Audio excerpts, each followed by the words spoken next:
এইটো কিয় কিয় নিৰ্বাচিত এই পাৰ্টিবোৰ যদি চায় দেখা পাব যে ভাৰতীয় জনতা পাৰ্টীৰ অসম বাবে আগবাঢ়িব লাগিব। যিহেতু মই আমাৰ সন্মানীয় ৰাজ্যিক সভাপতি দিলীপ শইকীয়া ডাঙৰীয়া ইয়াত আহি উপস্থিত হৈছে, এটা কথা মই চবকে ক'বলৈ ইমানটা আনিছোঁ। ধন্যবাদ। জয় হওক।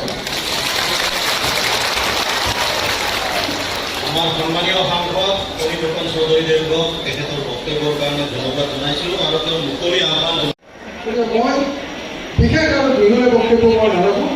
মই আশা ৰাখিছোঁ যে মই অসম গণ পৰিষদ দলৰ এগৰাকী কৰ্মী, অসম গণ পৰিষদ দলৰ এগৰাকী সদস্য বুলি আশা কৰি তেখেতক বক্তব্য ৰাখিবৰ কাৰণে অনুৰোধ জনাইছোঁ।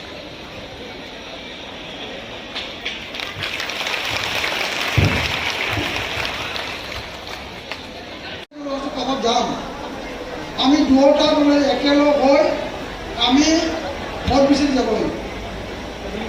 আমি যদি ভোট বিচাৰি যাওঁতে আকৌ এটা কথা ভাৰতীয় জনতা পাৰ্টি যদি যাওঁ তেতিয়া মানুহে ভাবিব যে এওঁলোকৰ আচলতে অসমৰ লগত জড়িত আছে।